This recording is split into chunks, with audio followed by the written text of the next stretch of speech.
Hello everyone, my name is Hexacide, and welcome to Porcelain Heart, which is a game where we play as a girl named Hazel, and the rest we find out for ourselves.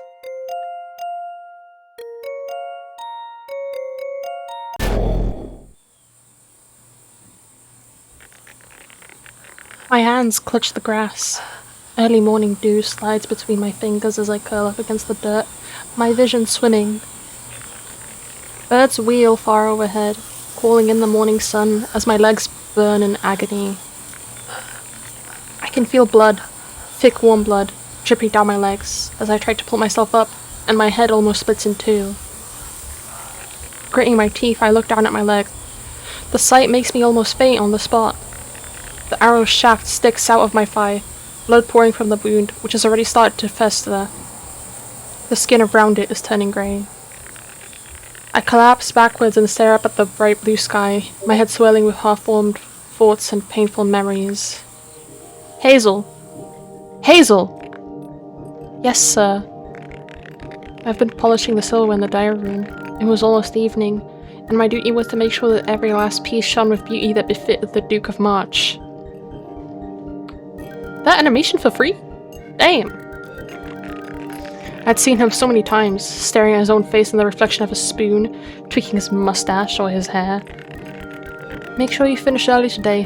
The, master wants to see you tonight. Yes, sir. I continued to polish, almost oblivious to the world, when I overheard some gossip between two of the other maids. Did you hear? There's a witch living in the nearby woods. A witch? Really? It's true. Last I went around to the village, they were all talking about her. Seems she has been up to some nasty business recently. Well, I never. A witch. In our neck of the woods. They say she gives you free impossible tasks, and if you fail even once, she curses you to live forever as a toad. And what if you succeed? Well, and this is only a rumor, mind you, but they say she can grant you any wish your heart desires. I suppose that's how this all started. I cough and my whole body shudders. In the distance I can hear the baying of hounds. Then a rustling nearby, and a familiar silhouette appears in view. The man leans over me, flanked by two guards wielding crossbows. Hazel, dear, what did I tell you? You'll never get away from me. I ignore him, trying to look past his head at the bright blue sky. I can see sparrows, perched in the branches overhead, chirping relentlessly. Now if you agree to come back quietly, I won't have to kill you. I can call for a doctor back at the castle. You might never walk again, but you'll live. What do you say? Damn you! The words are too much of an exertion, and I start to cough and sputter, my whole body shuddering in pain. Now that's no way to treat your master, is it? I say nothing. I can almost feel my skin melting away, melding with the dirt, my bones sinking beneath it. Today is a good day to die. You leave me no choice. Reginald. One of the guards perks up, excitement clear on his face, young, fresh-faced, decently muscled. I had fancied him once, when I first arrived at the castle. Now that feels like a lifetime ago. Yes, sir. Make it a clean shot through the neck, alright? I don't want her to suffer too much. She did me a good service, after all. A branch snaps. Somewhere in the distance, he suddenly turns around. Halt! Who goes there? Sir, I could ask the same of you. These are my woods. Sir, I do apologize if we have intruded on your land. As you can see, I was hunting an escaped servant with my men. Now that we've caught her, we'll be on our way. An escaped servant? Not a prisoner? What right do you have to take her life? Sir! Not now, boy. As to you, who exactly do you think you are? This may be your land, but I am Duke of this province. Why should I have to— Sir! What? That's the witch! I can faintly hear screams and running, but I pay it little mind. My vision starts to blur and my ears start to ring as the world fades away around me. I wonder idly if I will be reborn as a sparrow. Perhaps a worm would be more befitting of my station. Then, a silhouette, an unfamiliar one, leans down before me. Oh, you poor, poor thing. The last thing I hear as the world fades away is her voice. Don't worry. You're safe now. I won't let anyone hurt you again.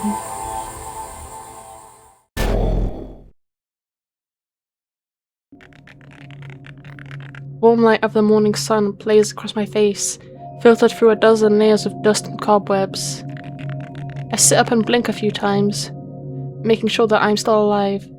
Then the pain in my leg flares up, and my thoughts scatter. Good morning. Good morning to you too, Prince Zuko. The woman who saved me yesterday is sitting by the bed, her hands stapled. She looks like she's been sitting there for a long time.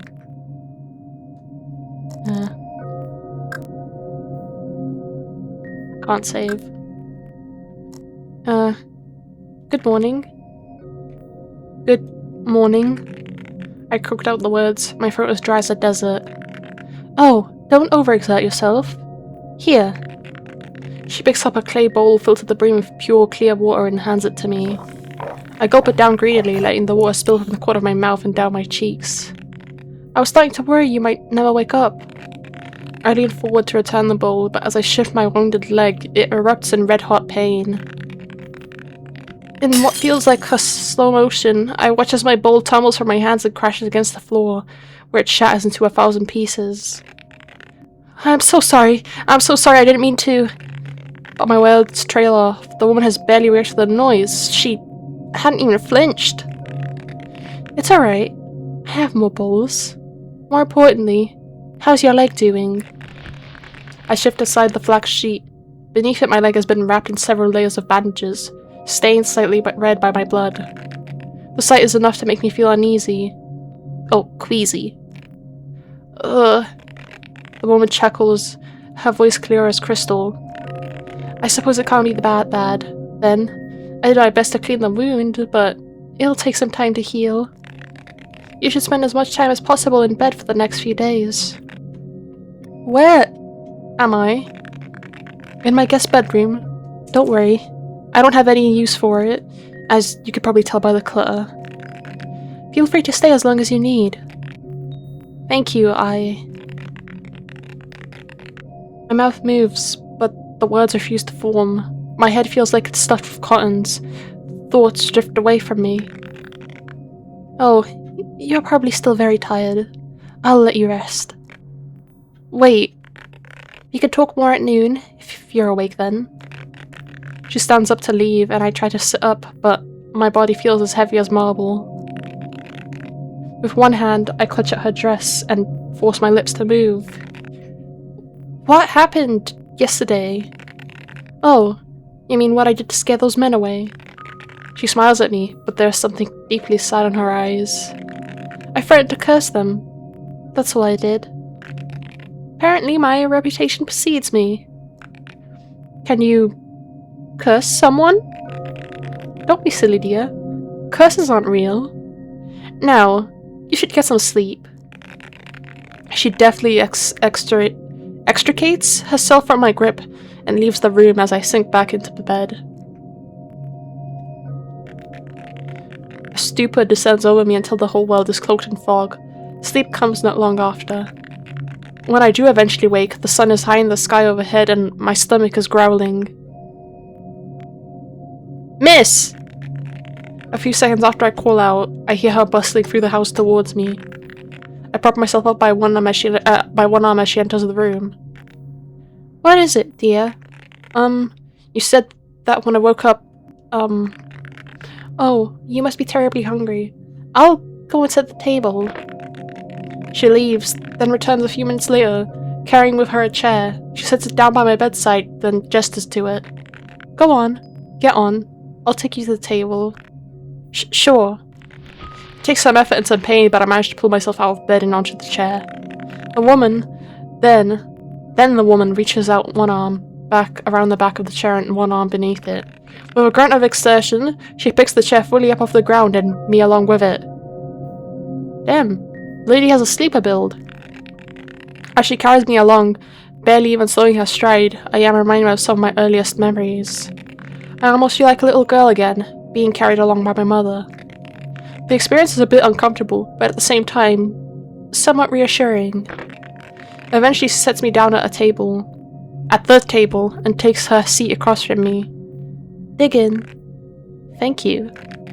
A simple meal has been set out on a table. A loaf of bread, a chunk of cheese, and a pitcher of milk. Do you have a name? Hazel. I take a few bites of the cheese, savoring its sharp tang. It's lovely to meet you, Hazel. I'm Mary. If I may. Please go ahead. You don't have to watch your words around me. Why did you ask if I had a name? I've treated a few girls in situations like yours before. Not all of them were given the luxury. She settles back in her chair and I swear I hear a faint click. The Duke, if I could curse people, he would be first on my list. I feel myself seized up for a moment and the knife falls from my grip, clattering against the table. I'm sorry! I snatch the knife and return to my meal, eating carefully to make as little noise as possible. Mary watched me for a while, then lets out a tired sigh. You don't have anything to apologize for, girl. It hurts my heart to see you scared. Well, even if you say that, I would still rather. Mary reaches out across the table and places a hand on mine. I recoil from her touch at first, but she doesn't take it any further. Her skin feels smooth and cool to the touch, like glass or ceramic, only softer.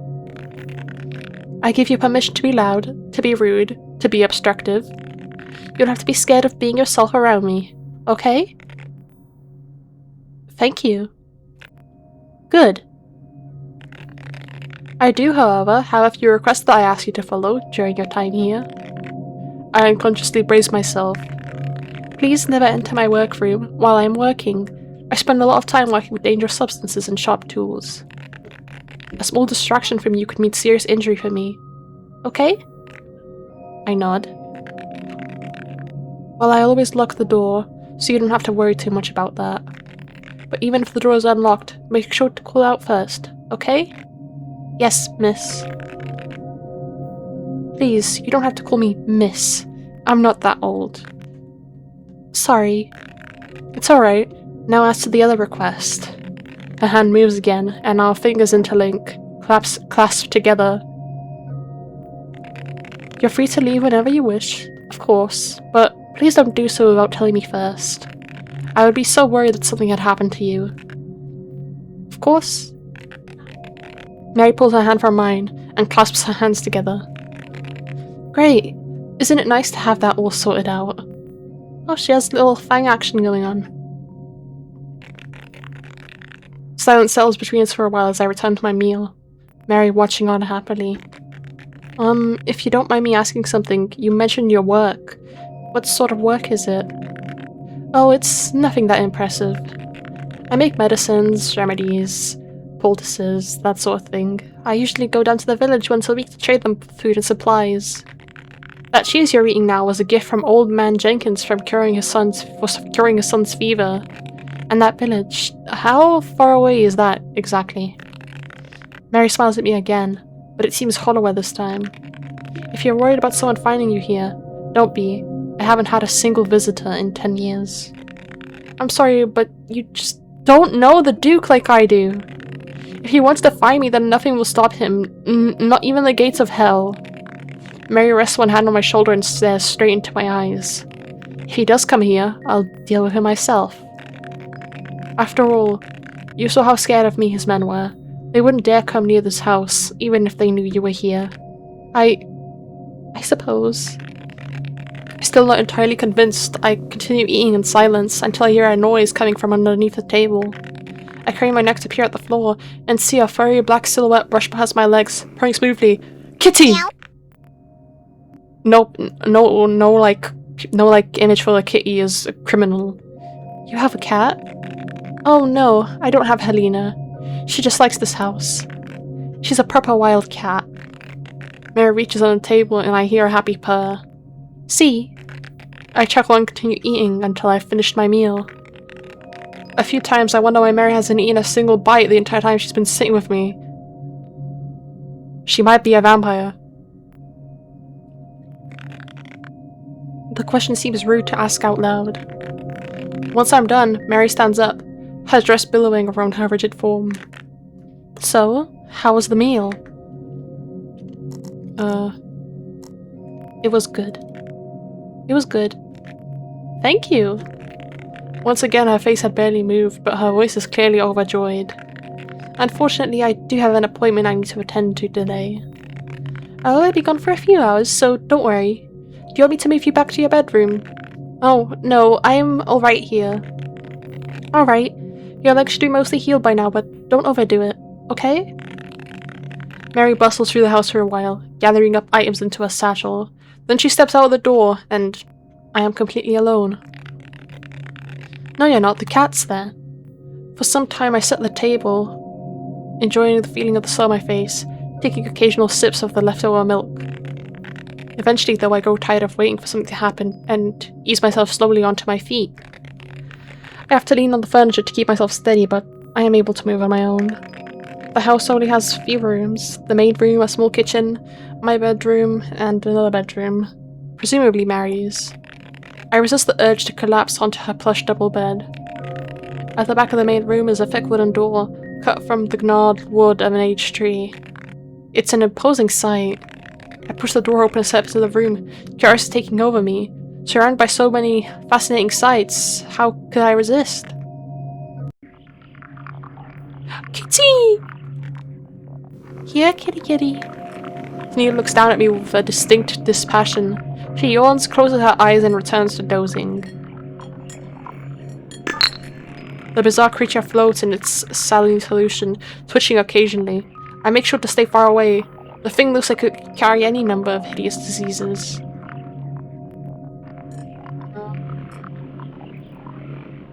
These hooks... Oh? Mary did say a lot of substances she worked with were dangerous, so I probably shouldn't go any closer. They are such wonderful colours, though. Leaning against the table is a rolled-up canvas, covered in several layers of dust.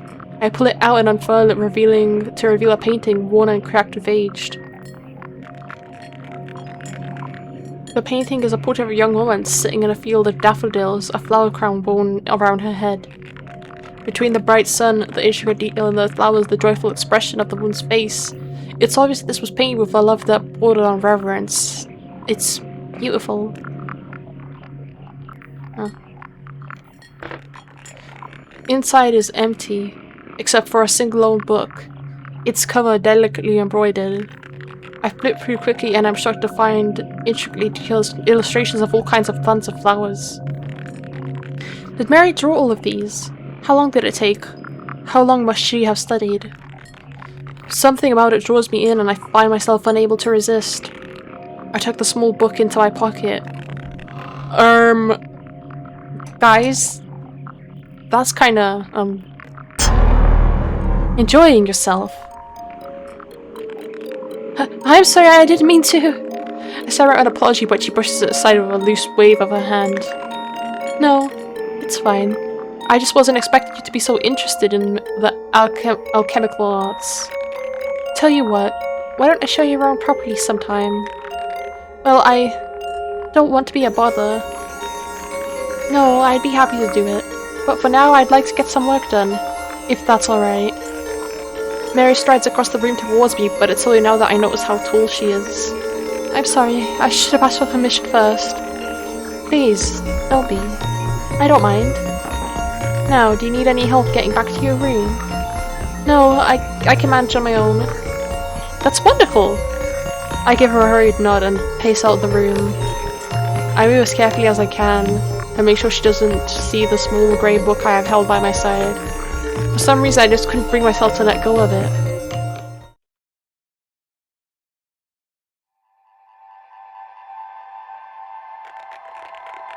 The small grey book I took from Mary's cupboard turns out to be far more engrossing than I expected. I stay up reading through it until the sky outside starts getting dark. According to the signature on the first page, this book is a collection of Mary's own notes. A lot of it is completely indecipherable to me. Notes written in shorthand or in code, elaborate recipes with no mention as to what they create. All the same, I find myself eagerly flicking through detailed diagrams of flowers and descriptions of strange and fascinating ingredients. Several of the passages are written in diary format, and one section that catches my attention in particular begins about halfway through the notebook. As Marquis Alera once wrote, despite the seemingly endless advance of alchemical principles, a strong heart invariably trumps best practices. It is something that I have observed several times during my work as a doctor. Patients who strongly wish to recover, and have a clear picture of what recovery will look like for them, will often recover twice as fast as those who don't. I have seen even people slip from this mortal coil with no other cause than emotional fatigue. The heart has power over the body's shell. All potions and rituals that I have discovered have specific, targeted effect, usually based on the properties of the ingredients. What if I were to develop a concoction that could properly harness the potential of the mind's power over the body? That could allow someone to reshape their form as they wished? It would be akin to the discovery of an organic philosopher's stone. It sounds absurd, I know, but I stand at the purpose of centuries of discovery in the alchemical arts. The sages in their gleaming towers have made their voice clear. Biological alchemy is the realm of madmen. The practice is meant for transmutation and industry and nothing more. But they have no eyes on the ground. What they don't know won't hurt them. I turn the page and see what looks like a recipe, a dozen ingredients measured to exact amounts. Beneath them, 3 words are written in calm, forceful handwriting. Result: nausea, failure. I turn the page again and find another recipe, even longer, and another result. Reddening of eyes, failure. I flip through the notebook, past dozens of recipes, each more complicated than the last. Heartburn, failure. Temporary paralysis, failure. Mental degradation, failure. Loss of eyesight, failure. Loss of motor control, failure. As I continue, the recipes start to get shorter again, less precise, the handwriting shakier. Entire pages have been dedicated to elaborate rants, or covered in ink, or ripped straight out of a notebook. Eventually I find it, the last recipe. All following procedures must be done during the night or half moon or the day directly following it. Use a mortar and a pestle to mix together a paste of hemlock, arum lily, St. John's wort, and lavender. The exact quantity doesn't matter, but the proportion should be roughly even. Apply the paste evenly to the surface of a bezoar. Allow the bezoar to soak for a few minutes in a bowl of warm water, then remove it. A small amount of sediment should have formed at the bottom of the bowl. This is your mixture, ready for consumption. Result: success. I close the book, my heart pounding. Could it really work? A potion that lets you change your body to whatever your heart desires. Could it change my face? Would it be permanent? For a while my mind runs wild with the possibilities. I could change my face and my name. I could move to another country, to the other side of the world. I could escape from the Duke, and even from Mary. She hasn't done anything to hurt me yet, but I know deep down that it's only a matter of time. How do you know that? Even my parents abandoned me. She won't be any different. Ah. Abandonment issues, okay. My thoughts are interrupted by what sounds like a crash coming from the other room. Gingerly, I ease myself onto my round leg and pace over the door. I open it a crack and peer through. Mary, are you alright?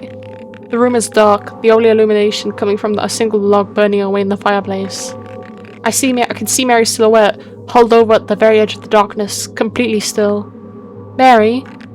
I'm alright, dear. You should go back to bed.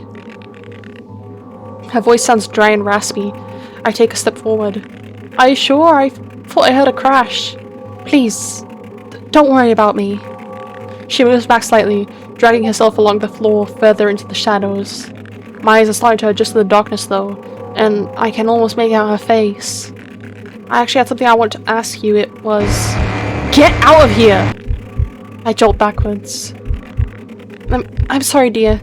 I've had a very tiring day. Can we talk about it in the morning? I nod furtively and hurry back to my bedroom, closing the door behind me as firmly as I can. That night, I don't get much sleep. I can't stop thinking about what I saw in the darkness. Mary's face hadn't moved an inch. She hadn't even looked like she was breathing. Her skin, pale as marble, was covered in the hairline cracks. Her lips were painted cherry red, smooth as stone, and her eyes were empty, gaping holes. Was my vampire theory right? Ain't no way, son. Not long after I woke up, Mary dragged me out of the house through the forest, saying she needed help. gathering ingredients. My leg still feels weak, but beneath the shining sun, between the rustling trees, the events of last night are starting to feel like nothing more than a bad dream.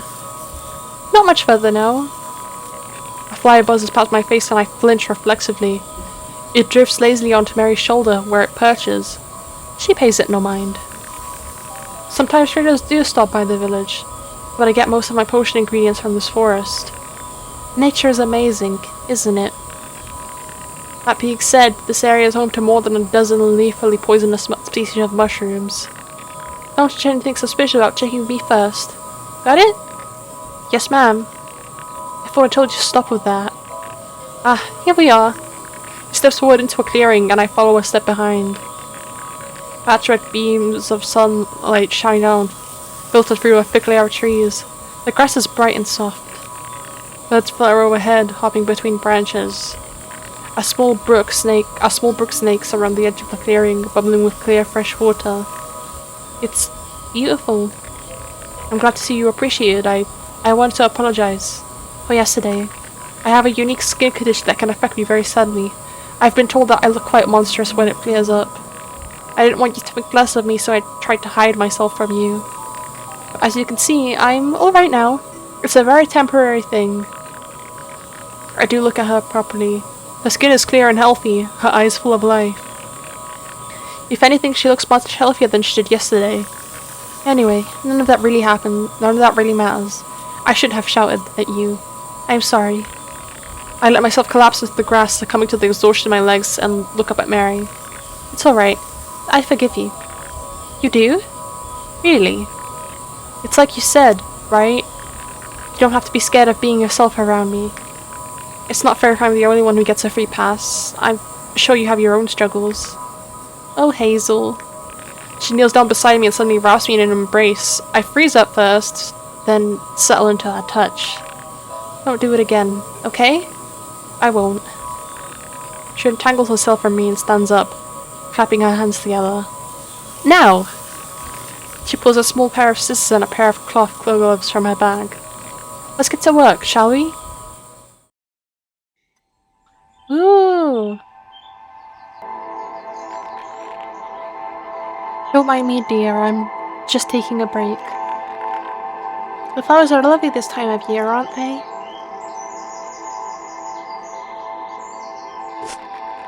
About that mushroom. It looks poisonous. Oh, it is. Just one touch and your entrails will cool up your windpipe and out of your mouth. I've seen it happen only twice before, but it's quite the sight. Oh! I shudder, my mind filling up with gruesome images. You could have just said yes, you know. Sorry. I notice a patch of yellow flowers and move over to take a closer look, fascinated by the flower's intricate array of petals and stamens. These are pretty. They're useful too. St. John's wort. And that's wort with an O, mind you. If you ever want to look up alchemy yourself, knowing the proper spellings will always be essential. For a moment I am unsure what to say. For so long now, my future has been bleak, intangible thing. For her to say an incredibly hopeful statement so casually. Do you really mean it? Mean what? That I could become an alchemist? Of course! As long as you have the passion for it, the rest is just learning. Anyone can do that. If you want, I could even teach you. Saying the words out loud felt like some sort of sacrilege. My voice barely raises above a whisper. I'd like that. Mary gives me a warm smile, then stands and hands me the last stalk. As I was saying, St. John's wort is a common remedy for grief. The petals can be crushed into fine powder, or the oils can be extracted and mixed into tea. I'll brew you a cup later. It should help you get to sleep. Oh! What's that flower called? There you are. That's the one I was looking for. She slips off a few stalks, tucking them into her bag. But what's its name? Mary brushes her hand through her hair and chuckles sheepishly. Oh, you don't have to worry about that. This one's for me, alright? That's kinda suspicious. Oh, a daffodil. Only one flower. I won't be able to do much with this. Can I have it? Why? It's just so pretty. Sure, here you go. She hands me the stalk and I tuck it into my pocket. What about this one? The arum lily. It's a common ingredient in several remedies. Here, hold my bag. She hands me the bag and my arms almost give out from the sudden weight. It feels like it's stuffed with metal plates. What does she keep in it? Still, I am able to hold the bag open on the ground as Mary works her way through the patch of lilies, handing me the stalks to pack away. Eventually I pack away the last of the stalks and she takes the bag away from me, swinging over her shoulder with one arm. What about that plant? Ah, that's hemlock, a highly poisonous plant. It should be fine to touch, but you should never eat it. Even a single flower would be enough to kill you. She leans forward with her scissors and cuts off a single stalk, tucking it into a small pouch. If diluted properly, the poison loses its lethality, making for a very strong paralytic agent. It's quite a relaxing experience, actually. Do you want to try? I'm alright. That should be enough work for one day. Should we start heading home? Sure. The rest of the day passes in peaceful tranquility. I eat lunch with Mary, and then supper. We talk for a while about the weather, about the forest, about the village. I end the day with a cup of vintage tea and a calm, restful sleep, unplagued by nightmares. For a moment I feel at peace, but only for a moment.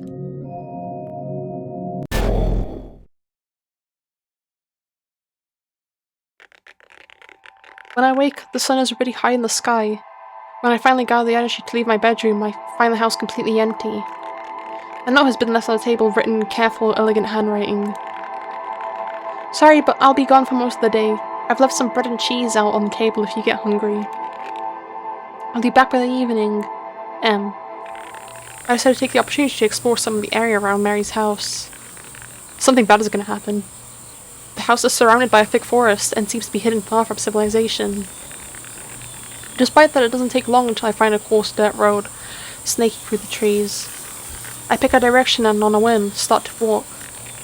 After a while, I spot chimney smoke curling around the treetops, and soon after that, I come to the edge of the forest. Vast fields of yellow wheat stretch out before me, the road cutting right through them. And along that road is a village. Dozens of houses clustered around a large open town square. I continue on, passing by several farmers working their way out the fields until I reach it. I'm telling you, danger has afflicted this region, a perverse wickedness that hides its fangs and claws. A wickedness that whispers sweet promises in your ear, that frames to tarnish this kingdom's very soul. A man stands at the edge of the town square, a lion coat of arms emblazoned on his armor, holding up a poster and occasionally gesturing to it. A small crowd has gathered around him and is listening intently. Yes, this corruption's name is witchcraft. Beware its sinful appeal. Beware those who practice it. Those who would see the natural order overtaken. I step closer to get a proper look at the poster in his hand and freeze. The drawing on it is sketchy, but it's clearly a depiction of Mary. A depiction of Mary. I shudder and turn away. The venerable and magnanimous Duke of Heart is offering a reward of up to 30 silvers for his individual. Any individual who can provide information leading to their capture will earn this prize. Yes, I repeat, up to 30 silvers. I tune him out. Various stalls have been set up throughout the square. I meander over to the one selling pies, my stomach rumbling. What'll it be, dearie? One of the small ones, please. Here you go. I take the offered pie and take an eager bite out of it, savouring the sour meat filling. The lady tending the stall holds out one hand. That'll be 10 coppers, miss.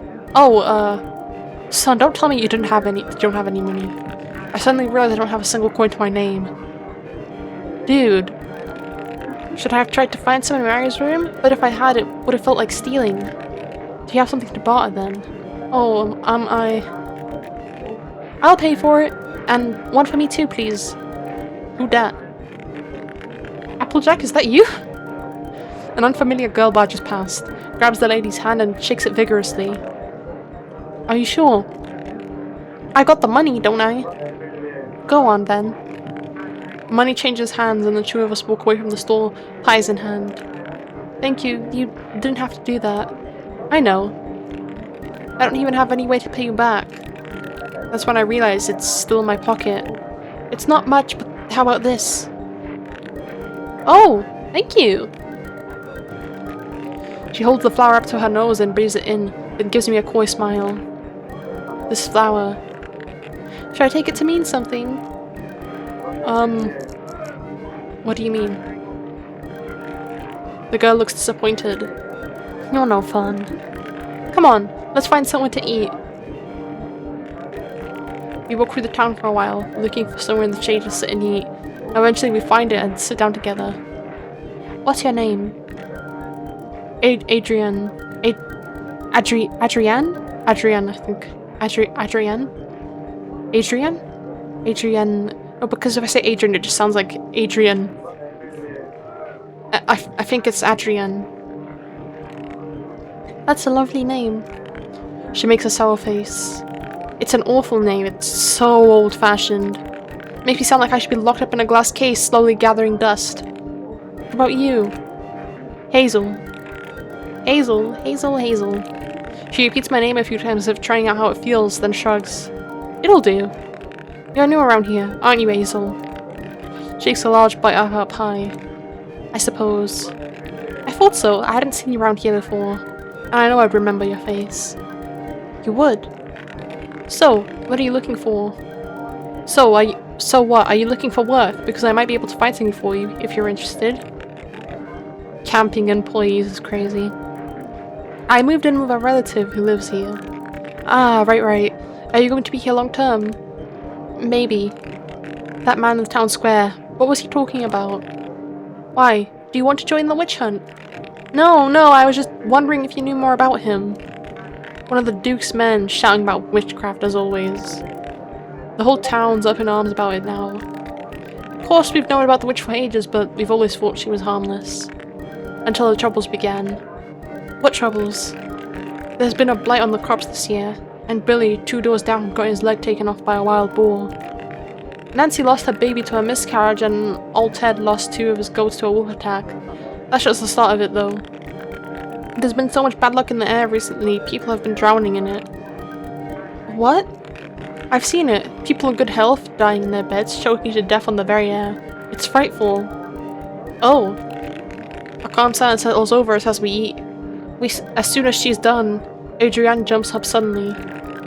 It was nice to meet you, Hazel, but I do have to get going. Oh, okay. Will I see you again? Sure. Great! Adrienne runs off, leaving me to finish my pie in silence. Eventually I finish eating and stand, wiping crumbs off my clothes. I try to retrace my steps to the village entrance. I must have gotten turned around at some point because I take a wrong turn into an alley and another and end up getting completely lost. I keep walking, but the further I walk, the more alien my surroundings seem. The alleyways get thinner and slowly darker as the light is more constrained. The buildings become wood, then stone. I leave behind the rows of clothing lines, and the alleyways instead become cold, empty places. No windows or doors looking down on them. The noise of the world drops away, leaving only a dense silence, the only sound, my footsteps on the soft dirt. Then, I reach a dead end, the point where all the paths converge, a small ring of old-looking, worn-down stone houses. Standing at what must be the edge of the village, I am boxed in by stone walls, almost entirely deprived of sunlight. The oldest and largest of the houses stands before me. The house is 2 stories tall and must have at some point been beautiful to behold, made of polished, luxuriously engraved oak. Now though, it is rotting. Even if I had a reason to, I would not dare step 1 foot into it, out of fear that the ceiling would collapse. I spot an old man in a wooden rocking chair, sitting outside the door of one of the houses, I'm assuming, staring into the middle distance. His skin so weathered, his eyes so sullen, his fingernails so gnarled, that he looked almost made of wood himself. You there? His eyes suddenly blazed to life.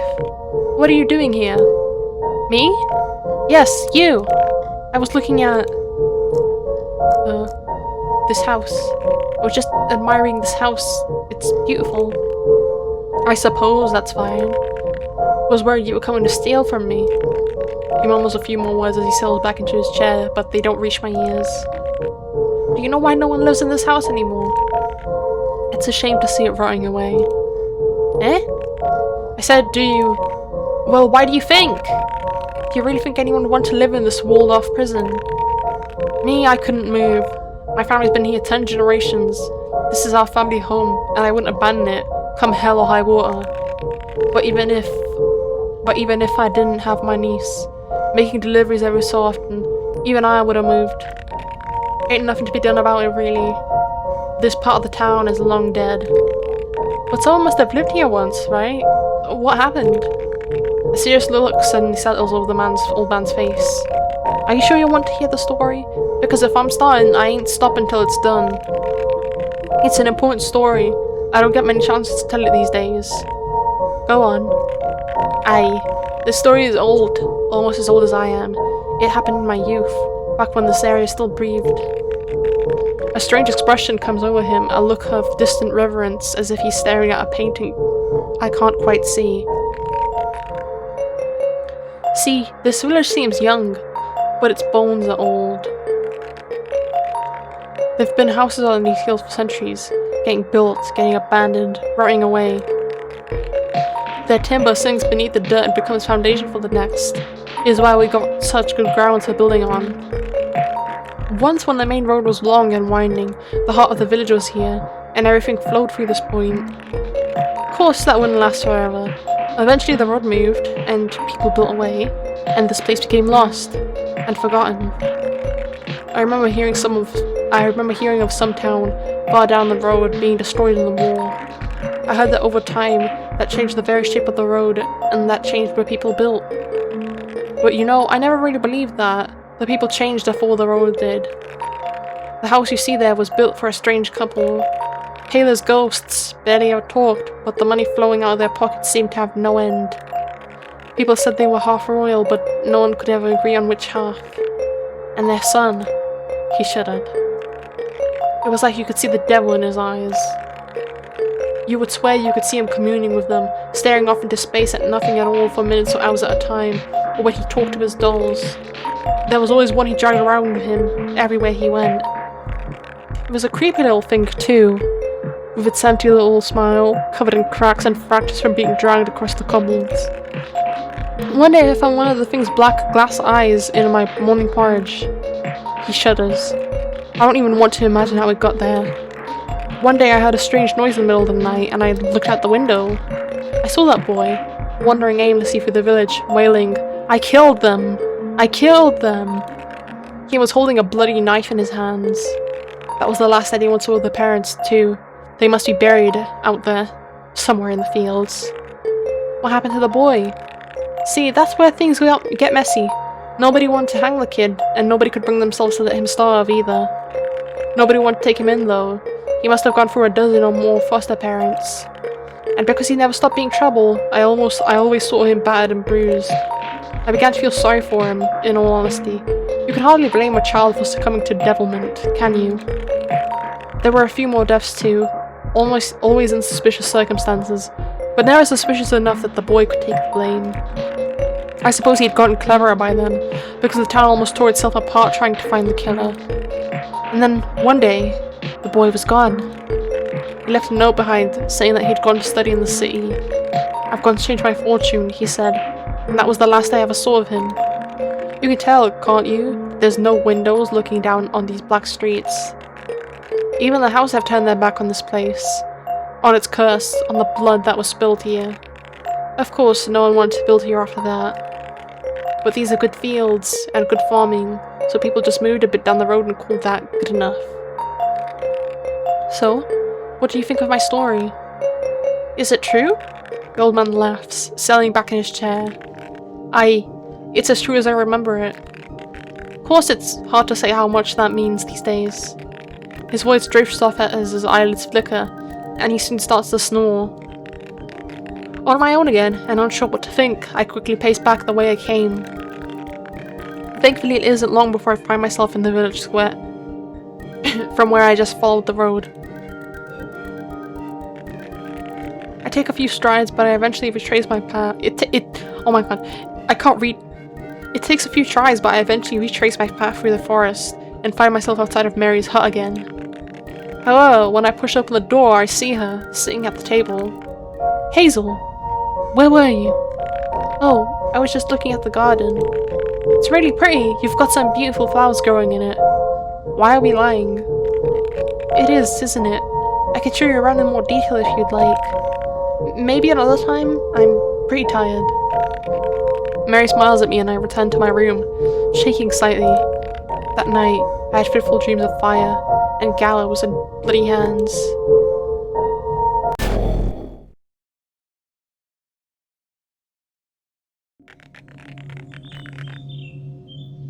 I wake up to the sound of birdsong and to the reassuring presence of a hand resting upon my shoulder.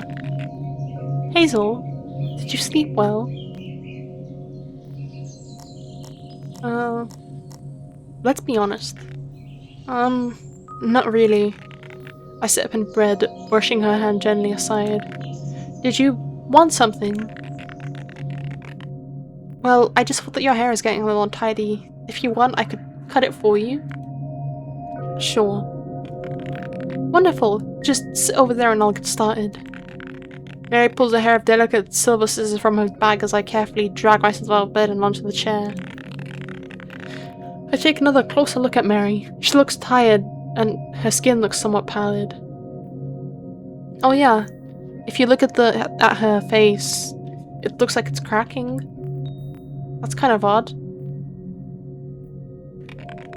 She looks a lot less healthy than she did yesterday. Did you get any sleep? I slept just fine. Thank you for worrying about me, though. I wasn't... well, maybe I was. Mary starts on my hair, snipping and shearing away at the loose ends, humming a pleasant tune as she works. I wince occasionally at her scissors, as her scissors part a tangled clump of hair. Finally she stops and takes a small handheld mirror from its desk, handing it to me. What do you think? I stare for a moment at my reflection. It's been a while since I've seen it last. I am given the distinct impression that I am staring at a small beast, a rabbit or a shrew, caught in a hunter's trap. I look disheveled and unkempt, but at least my hair is now perfectly neat and tidy. It's great. Thank you. Oh, you don't know how happy that makes me. I stand up and she pushes aside the chair, picking up the small rug beneath, now covered in my hair. I'll get rid of these hairs for you, okay? Right. The day passes peacefully for a while. I had borrowed a few books on alchemy from Mary's workroom, and I pass the time with reading. I eat mutton for lunch, while Mary watches on like she always does. And then late in the day, as evening approaches, I suddenly hear a noise. I'm returning to my room, when, just as I pass by Mary's bedroom door, I hear the sound of something scraping. It is rough and harsh, like metal scraping against metal. For a few seconds I hear the sound again, and then again. I take a few careful steps towards the door, and press my ear up against it. Oh, she's eating something that she's not supposed to be eating. As I do, I begin to notice other sounds, quieter ones accompanying the scraping. I can hear deep, heavy breathing, and the faint sound of gagging, and a strange bubbling noise, the quietest of them all. I take another step, careful not to make any noise, and press my eye up against the edge of the door, which is slightly ajar. That's when I see it. Mary, sitting on her bed, hunched over, clutching in one hand a clump of hair. A clump of my hair. What? She's eating our hair? Slowly she picks a few hairs from the clump, drops them into her open mouth and swallows, her face twisting in revulsion. Yo, Hazel, why is she eating your hair? Then she reaches for another few hairs and swallows them too. Was her hair pink before? No. Oh, no, that's just the lighting. I must have let out a gasp or whatever, or a whimper involuntarily, because her eyes suddenly flicker to the door and I almost collapse in fear. Hazel. I back away from the door as quickly as I can without making any noise. I'm halfway down the corridor when I hear the door open behind me. Hazel, what did you see? Oh, sorry, did something happen? I give her my most placid smile, praying that she didn't notice my shaking hands. I was just going back to my room. I returned one of the books I borrowed from your workroom. Oh, that's good then. She looks for a moment both embarrassed and confused. Then she collects herself. Good night, Hazel. Sleep well. I return to my room and close the door behind me slowly and carefully, then slam shut the latch. I can feel the discordance in my body. My nerves are frayed, my skin feels sensitive and raw. My heart is beating faster and faster and faster. I walk over to the desk and pick up the hand mirror, staring at my own reflection. My hair. Did she really take my hair to eat it? That's when I see a thin scar on the side of my neck. Faded but clearly recent. Does it look like a bite by any chance? That must have been left by him. Oh god. Guys? I'm so confused. Scraps of fabric tear free from my clothes and wrap around my body, binding around my neck, my arms until I cannot even move. Chains wrap around my legs, heavy iron chains. I try to take a step backwards and almost fall. I cannot even move.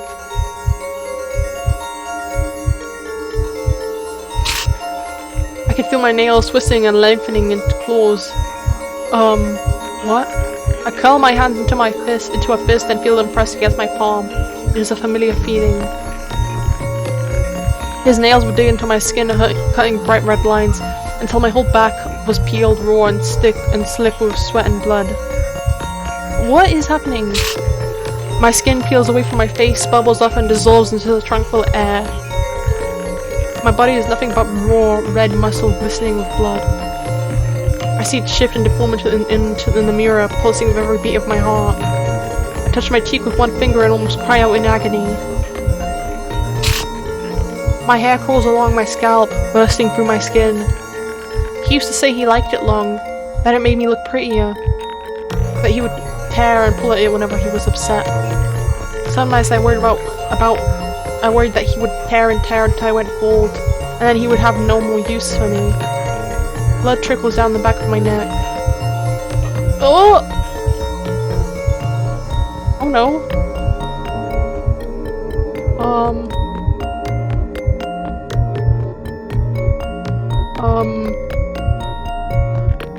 The scar, it curls around my neck like a snake, its scales rippling in the faint light. That was when he...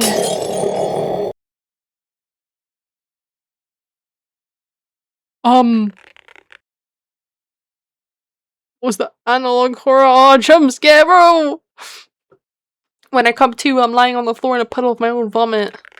Slowly I stand up, wipe the bile from my clothes, undress and lie down in bed. That night, I don't sleep.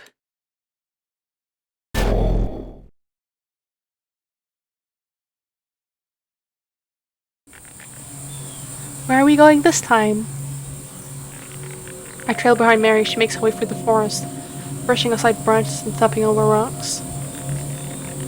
It's been a while since the last time you bathed, hasn't it? Is it that obvious? Mary chuckles. Sorry, that was a rude question. I know a good stream nearby and I thought I would show you the way. You're free to go back home after that, if you want. No, you were right. Ah, here we are. A large basin lies before us, a shimmering pool of clear blue water fed by a flowing stream. I step forward and dip my hand beneath the water surface, feeling it run through my fingers. When I turn back around, Mary is in the process of pulling her dress over her head. Hey! I feel my cheeks burning with embarrassment. What? You're getting... naked. The moment the words come out of my mouth, I feel stupid and childish for saying them.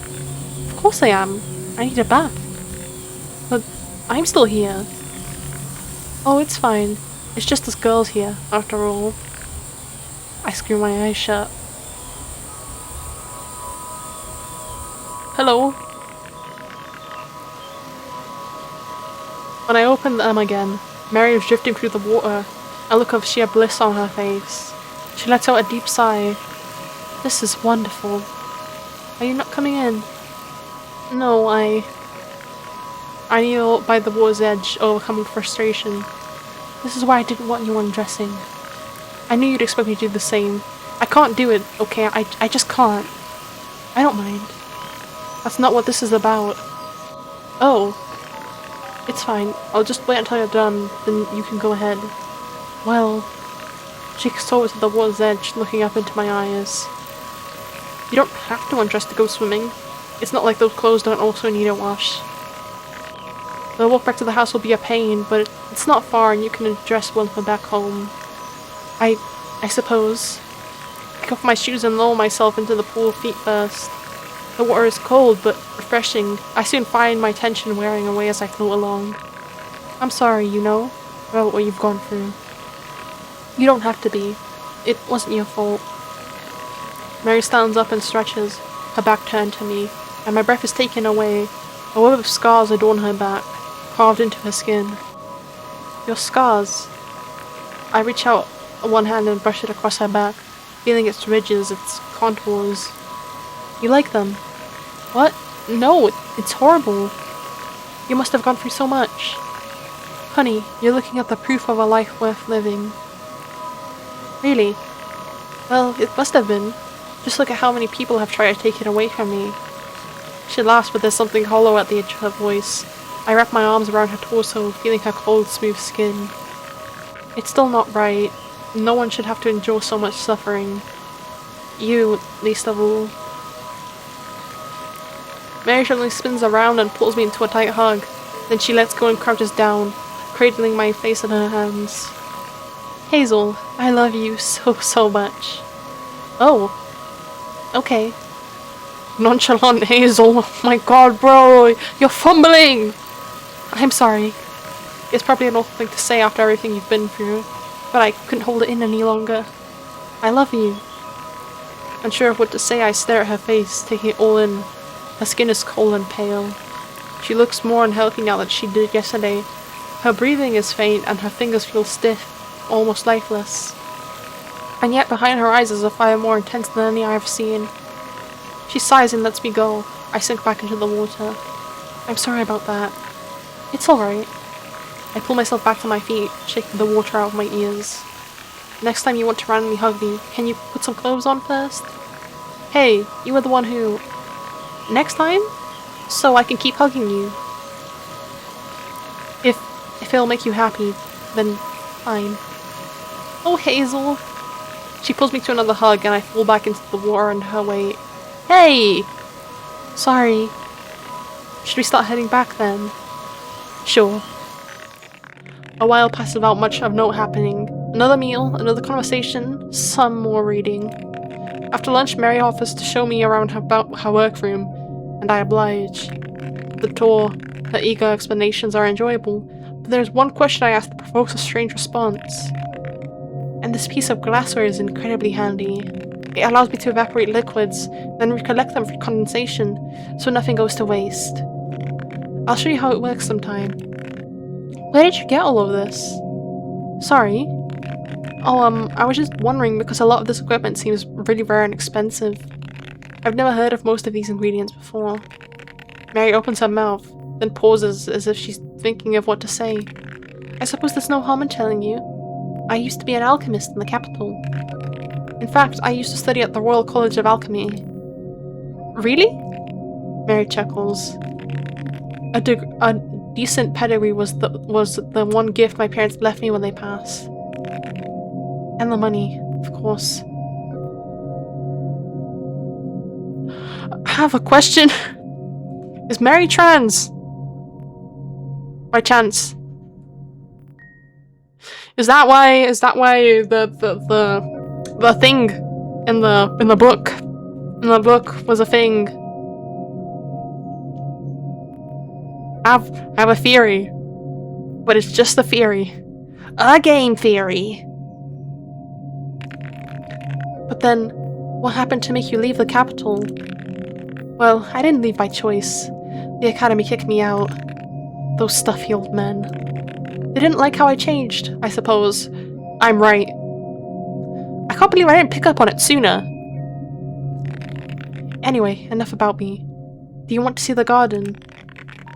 The rest of my tour passes without issue, and I start to think that what I saw on Mary's face might have been nothing more than my imagination. When she mentioned her parents, I could have sworn, for just the briefest of moments, a twisted grin forming on her lips.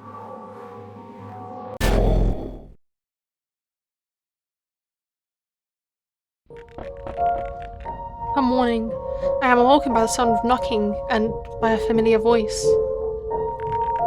Hazel, can you open the door?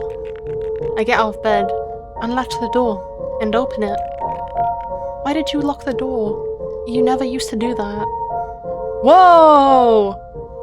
I just noticed. I'm like zoned out because I've been recording this like for an hour straight with like basically no breaks and no water breaks. And oh my goodness. Your eye. Oh, this?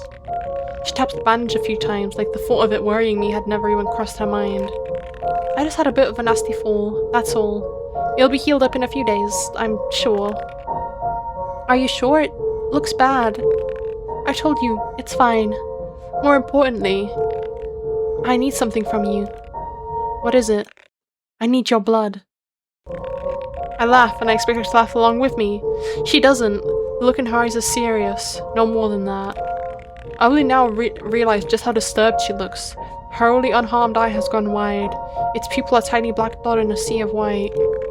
Her arms are shaking slightly, her hands curling and uncurling, her eye keeps darting around the room. She looks nothing like she did yesterday. What's wrong? Oh no, I told you, nothing's wrong. She slams her fist into the wall, and the wood buckles from the impact. Hazel, if you love me, you'll do this for me. Okay. Great. She opens her mouth wide to smile. For the first time, I see how much she is salivating. She grabs me by the shoulder and drags me to the bed, throwing me against it. Whoa. I whimper in pain as my body hits the mattress, but I don't dare move. So I lie there completely still as she crawls up onto the bed, kneeling over me. She leans forward until her face is only a few inches from mine, her arms and legs against the bed, standing on all fours like some savage beast. She opens her mouth wide, revealing an impossibly sharp pair of canines, and I brace myself. Then she stops. Mary closes her mouth, and she smiles at me. Sorry, this will hurt a bit. Just bear with it, okay? Then she leans forward and bites my neck. So I wasn't wrong about the vampire thing. Completely. The pain is unmanageable, like a red-hot brand being driven into my shoulder. Worse is the feeling of my blood leaving my body, like my insides are spilling out. But the worst are the sounds. Mary snarling, growling, and my screams filling the room from wall to wall. And the loudest, a horrendous slurping, gulping sound.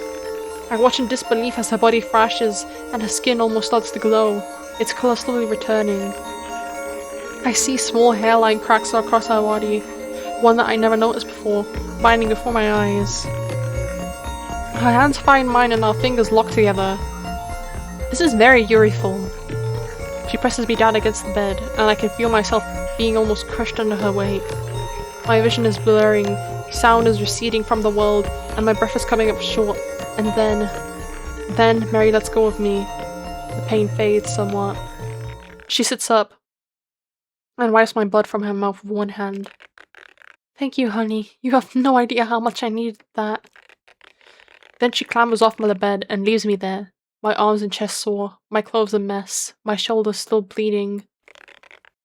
As quietly as I can, I start to cry. Mary, your girl's crying. Some time passes and Mary returns. She applies a poultice to the wound on my shoulder and bandages it up. She apologizes profusely the entire time. I can barely hear her words. I only find the strength to leave my bed hours later, as noon approaches. When I step out into the hall, I find it empty. The door to the workroom is closed, and from the sound of it, Mary is in here now, working away. Suddenly struck by the desire to be anywhere but here, I find myself wandering out the house and down to the familiar dirt road. My legs almost move on their own. As I near the edge of the forest, I notice something in the distance, faintly visible between the trees. As I get closer, I make out what remains of a house, burned almost to the ground. Support beams stick out of the dirt like a ribcage of some great beast, charred as black as coal. I walk towards it, overcome by curiosity, but as I near the ruin, I suddenly hear a voice. Who are you? Who are you?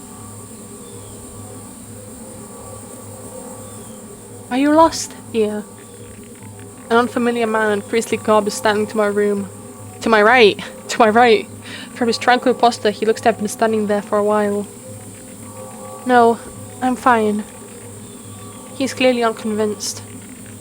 Are you alright, child? You look shaken. I said I'm fine, and I'm not a child. I apologize. I did not mean to demean you. It's simply that, before the majesty of God, we are all children, each and every one of us. Here, I have something for you. Oh, it's lavender! I love lavender. He reaches into his pocket and pulls out a sprig of lavender, pressing it into my palm. The smell should calm your nerves, and it does wonders when mixed into a tea. I lift the lavender to my nose and inhale. It helps to distract me, at least. Thanks. What are you doing out here? I could ask the same of you. I don't really know. There's just something about this house. Yes, this place was once home to a grievous tragedy. I try to visit at least once a year to pay my respects. What tragedy? The fear of witchcraft is an all too common malady in recent times. Even a decade ago, fear had these people in an iron grip. 2 women used to live here. Kind souls, both of them. They were happy to provide food and shelter for travelers who needed it. I found myself enjoying their hospitality on several occasions. Of the 2 women, one of them, Eleanor, I think she was called. She worked in a nearby village at her family's tailor shop. The other one worked as a doctor, producing and developing cures and remedies. I suppose that was the problem. Eleanor told me that her father could never get out of his mind the thought that she was being stolen away every time she left the village. I heard several that even though the woman was quite a talented doctor, many of the villagers didn't trust her skills. The idea that someone other than God could have such power over life and death, over their life and death, to them, it was terrifying. Hatred requires but a small seed to bloom. I look back at the house and shiver. What happened here? And why does it sound so similar? So familiar?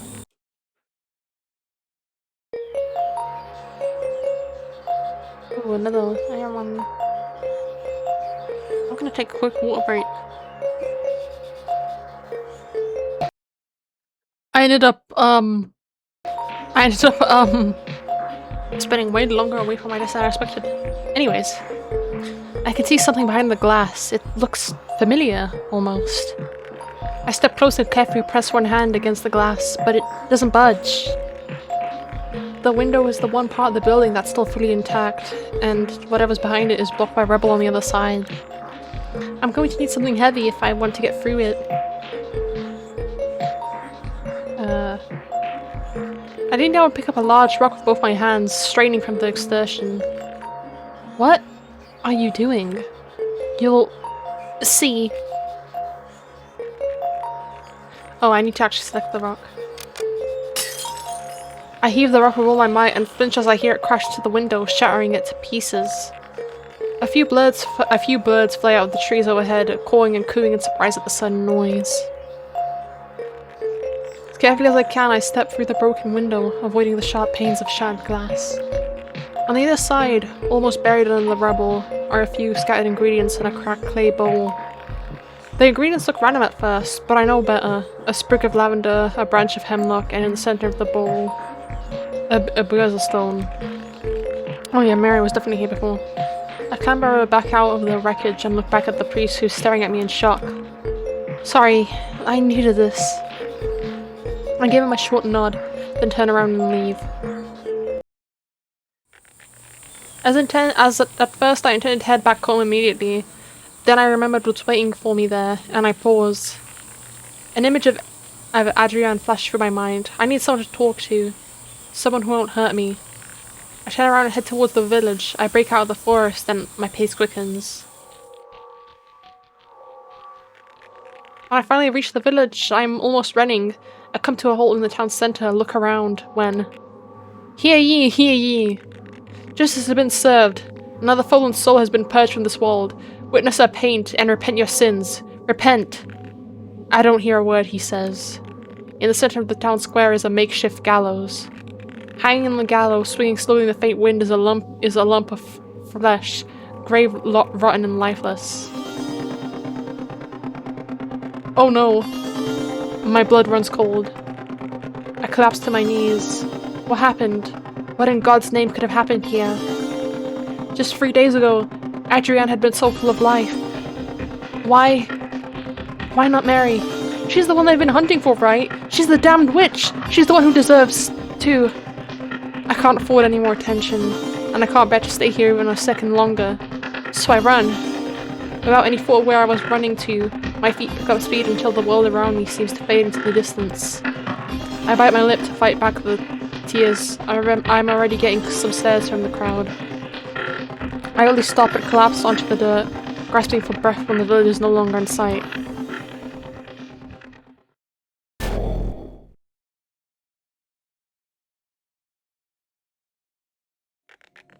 When I wake up, the sun is bright, the sky is blue, and the birds are singing. It's a beautiful day.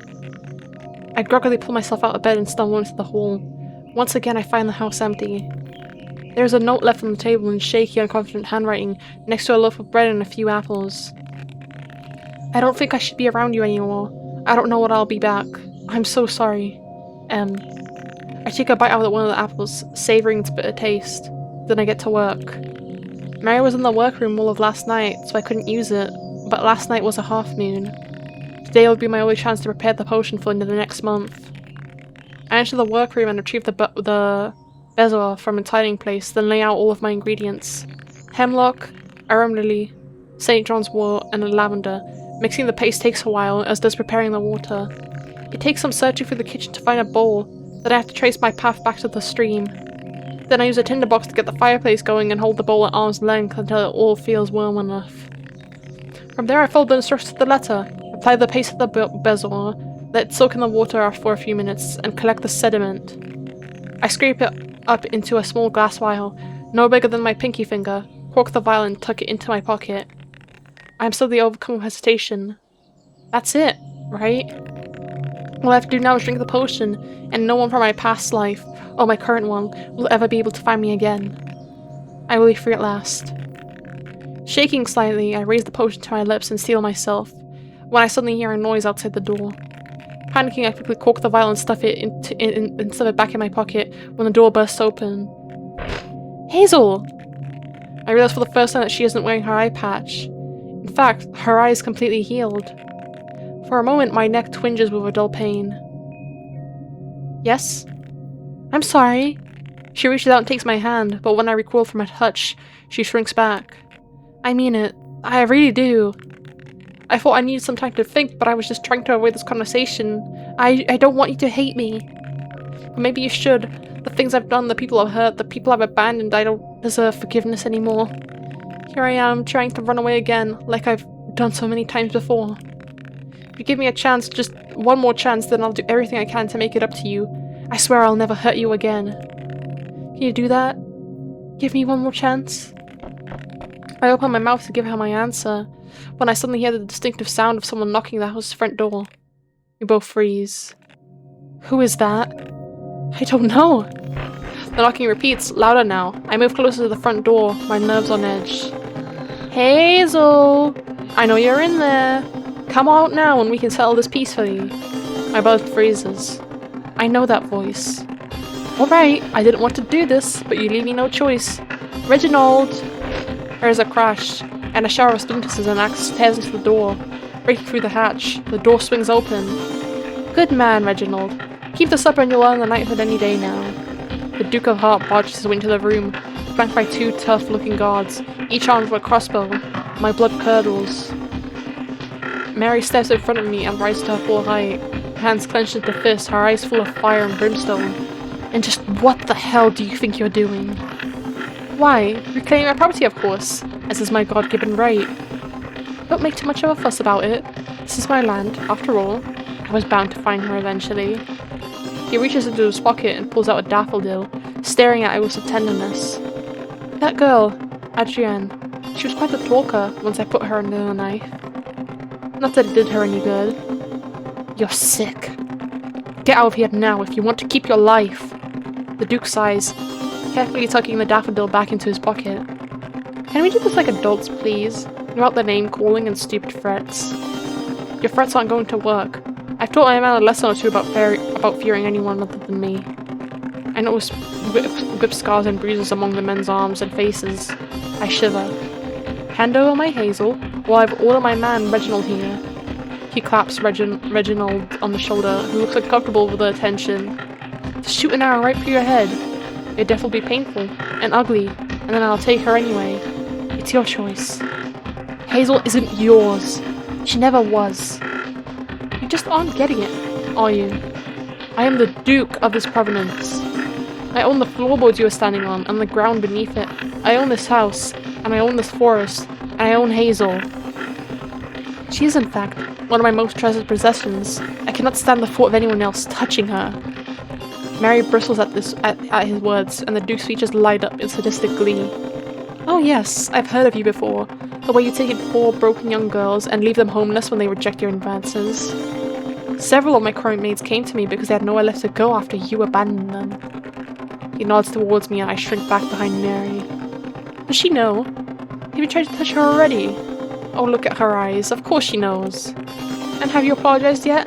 Have you begged her to give you another chance? To never leave you behind? At least I am honest in my intentions. When Mary finally speaks, her voice is cold and quiet. Shut up. She turns back to face me. It's not true, But she sees something in my eyes. Some hint of doubt, fear. Her expression barely shifts, but I see tears budding in my eyes before she wipes them away and turns back around to face the Duke. She closes her eyes, takes a deep breath, and for a moment she is a picture of calm. Then her eyes snap open and her fists unfurl. Her fingers curve like claws. She leans forward, crouching almost like a tiger before its prey. When she speaks, her voice betrays no emotion. This is your last chance. Leave now, or I'll tear you limb from limb. Reginald, ready your bow. Yes, sir. Hazel, close your eyes. I screw my eyes shut tight and the world goes dark. I hear the twang of an arrow being loosened and the dull thud of it hitting the wall. Whoa! I hear running and growling, then screaming, deep and guttural. I only open my eyes again once the room is silent. I find the room completely empty and completely still. Behind me, the workroom door creaks open and Mary pokes her head out. Are you okay? Yes? Great. Are you okay? Are you okay? Did they hurt you? Hazel, you've known me for a while now. Don't ask stupid questions. You should get some sleep. We'll talk in the morning. But it's only noon. I'll be busy for some time. With that, she leaves the doorway and slams the door shut behind her. I watch it bounce off its hinges, then settle, slightly ajar. As I'm standing there, I suddenly hear a lot of noise. A horrible tearing noise, then a loud crack. I inch close to the door. I have to know. I press my eye up against the opening, and I see it. Oh, Mary crouching over a pile of body parts. It's almost hard to believe that so much flesh and so much blood could come from just 3 bodies. She reaches down and, with delicate force, tears a chunk out of one of the corpses. She raises a chunk of meat to her lips and takes a bite, and then just as she swallows it, the look on her face, it's sheer bliss. She must have heard me gasp in shock, because her eyes dart to the door and she jumps to her feet. I try to back away, but I only make it a few steps before the door crashes open and Mary steps out in front of me, knife still in her hand. I knew it! I knew you were spying on me! I back away further, my hand shaking. You! I can no longer control myself, the words spill from my mouth, unbidden. The Duke was right! You're a monster! Mary lets out a scream of frustration, and I wince and cover my ears. She grips the doorframe so tightly that she tears through the wood like it was butter. You have no idea. I have been so hungry. For so long now. I've been starving myself all week. Just for you. Why? So you could build up an appetite? Am I next on your plate? No. It's because I wanted to be someone you could love. I was trying to change. I just lost control for a second, that's all. I shrunk back further. I see panic creep across her features. Please, you have to understand. Everything that Duke said, it was all lies. Well, there have been other girls yes before you, but they were the ones who left me. I'd never hurt anyone, I swear. My neck twinges with dull pain. My hands find the front door behind me and I grip the doorknob tight. Hazel, please. I still love you. Let me give you one more chance. She holds out one hand towards me in a gesture of reconciliation. Looking at her delicate fingers, her carefully trimmed nails, it's hard to think of her as a monster. And then I remember the feeling of those nails digging into my back. I pull the door open and turn around. Hazel, was everything we've done together meaningless? Was it all really worth nothing to you? I turn back and stare into her eyes, full of genuine sorrow. Tears stream down her cheeks. Hazel, please, I can change. Just take my hand. I think these are like the 3 endings properly. I want to get the best option first, I think. Leave. I turn back and walk through the door, out into the forest beyond. Hazel, come back here! I ignore Mary. She has no power over me anymore. From here, my future is uncertain. I don't have anywhere to go, but with the Duke dead, I don't have anyone hunting me, either. And if I ever do need it, I'll have the perfect getaway tool hidden in my pocket. Hazel! Hazel! I suppose the first place to head is the village. No one is waiting for me there, but there might be opportunities for work and lodging. I could even find that priest. I'm sure he would be willing to help. And from there, well, I could go anywhere. I pick up my pace. Behind me, Mary's house is almost out of view. Then something heavy crashes into my back. As I fall to the ground, I turn around. Mary kneels over me, her face twisted into a vicious snarl. You think you're so much better than me? You think you have the right to toy with me like this? You were planning to tell the villagers all about me, weren't you? I'm not going to let you get me killed. I tried to sit up. No, Shut up. Shut up. She pushes me back down as her palm slams into my chest. The air leaves my lungs. As I crash into the ground again, I hear a crack, and I think for a moment that one of my ribs is broken. And I feel it. A cold liquid seeping through my clothes into my skin. The vial. My body starts to shake, racked by convulsions as an unimaginable pain blooms in my chest like a bright red flower. I can't move, can't speak, can't think. I feel my bones twisting, my skin tearing, my muscles coiling around themselves, then breaking apart. Oh, no, I didn't mean to. I try to focus, to picture my body intact and whole, but the convulsions continue. It's alright. I'll put you out of your misery. Okay? I try to open my mouth, to speak, to tell her that it'll be alright, but all that comes out of my mouth is a pathetic whine. Shh. It's alright. I love you. She plants a kiss on my forehead, then places one hand around my neck. I reach out one hand, trying to grab hers, to move it away, but my fingers only brush uselessly against her wrist. She clenches her grip, and then with the sound of flesh tearing, my life comes to an end. Don't cry. You'll be part of me now, see? We'll be together forever. We'll never be apart. DDLC reference?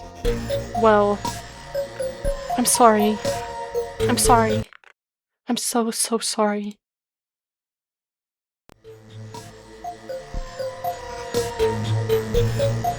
Oh?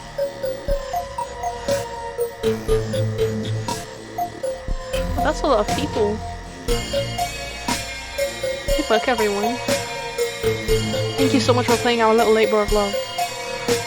1 dislocated leg, 1 concussion, and 1 insane fever, and a team of tired souls later, this game finally existed. Please be kind, write a nice comment if you like. We live for them. Play through the game again and again if you want, unlock all the endings and maybe an Easter egg. Stay tuned for more toxic security horror games. The world will never have enough. No, it won't.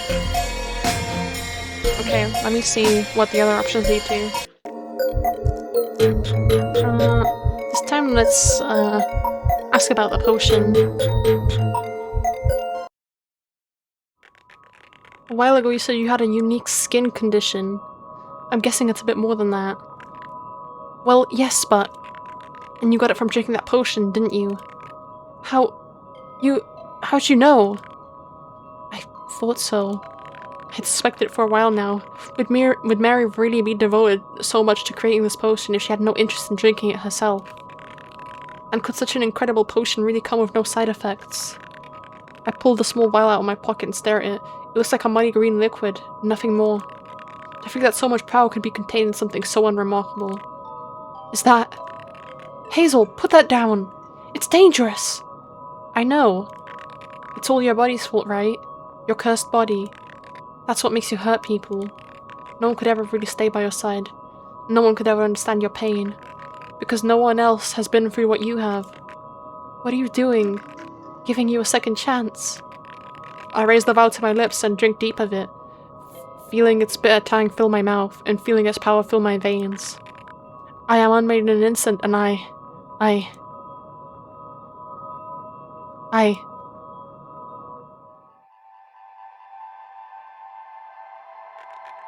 You saved me, you know? Giving me that chance. When nobody else ever would. When everybody else had abandoned me, you were the only one who stood by my side. Thank you. I just wish I could have saved you too. What the hell did we make? Thank you.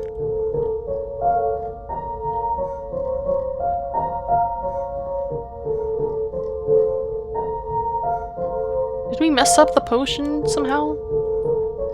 I don't understand. Anyways, last ending. Okay, let's take her hand now. I take her hand and feel her fingertips grip mine with reassuring strength. I forgive you. Mary pulls me into an embrace, tears streaming down her face. Oh, thank you. You have no idea how much this means to me.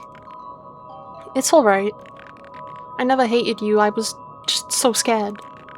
Oh, Hazel, I love you so much. I love you too. She squeals in joy and clutches me tighter, so tight that it hurts for a moment. I let out a yelp of pain and she lets me go. Oh, sorry. I need to be more careful with my strength. Don't worry. I'm fine. So, I should prepare for lunch. How does meat sound? My eyes drift over to the workroom door and Mary laughs uproariously. Oh, don't be silly.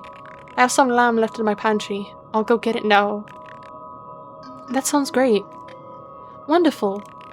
She smiles at me and in that moment the whole world seems to shine.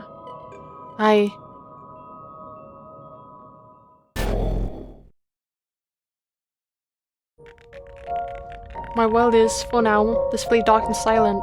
The cold stone floor numbs my skin, but its touch is familiar and comforting. Then I hear the door creak open above me, and footsteps echo down the rough stone stairs. Oh my god, have we been stuffed? Hazel's been stuffed into the basement.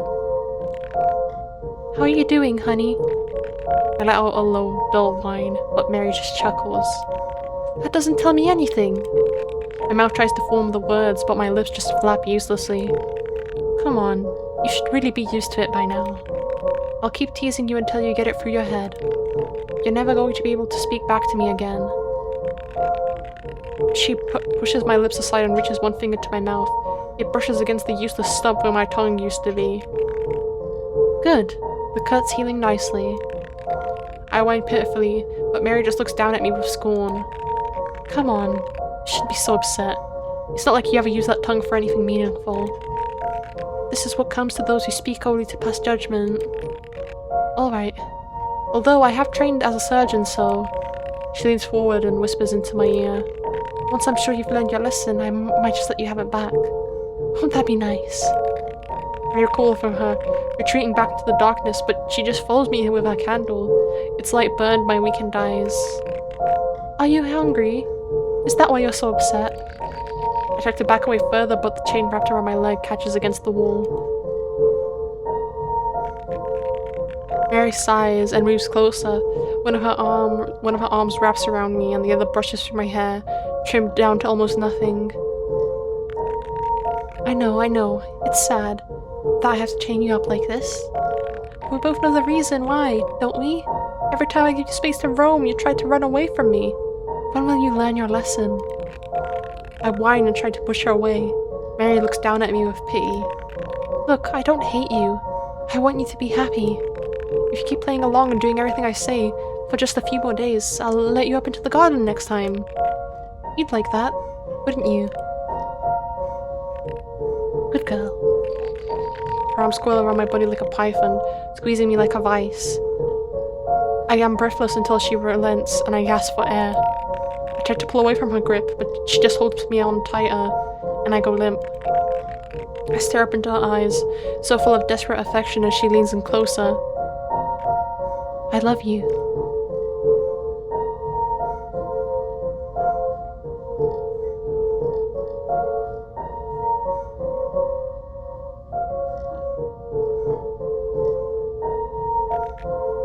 Secret ending? Oh yeah, there is a secret ending, I forgot. Okay, so, playing through the game, normally doesn't do anything. It's actually something in the menu, apparently. We're meant to press on this apple. There we go. I wake up with a jolt. Was any of that real? Was it all a dream? No, I remember now. The dude came to our house looking to hurt us. Too fucking bad he was nothing more than a little bitch. When I pulled out my Darling Smith and Wesson MNP 9mm Lurger, he just shit himself and died. Yay! Hello baby, ready to go out. We're going to get ice cream and go on the roller coaster. Hell yeah. Dude! Stop. Stop.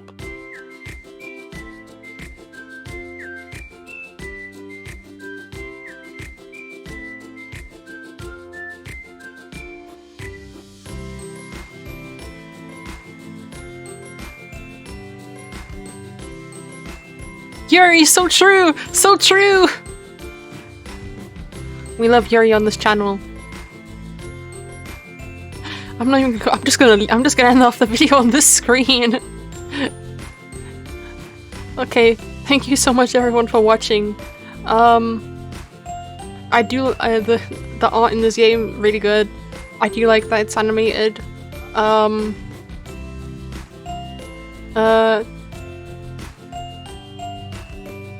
I mean, like, for a short game, you know, it does what it does pretty well.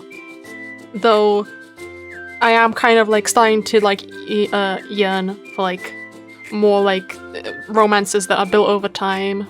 But there's only so much that can happen with these games that we can finish in one video, right? That's not a criticism to the game itself, by the way. I like the game. That's just me yapping for no reason. But, yeah. I find it kinda... because it was never confirmed directly, but I do think that Mary was the boy that was spoken of in the village, but they just don't confirm it. Well, yeah, this was a Porcelain Heart, and I hope you guys enjoyed the video, and I'll see you for the next one. Bye!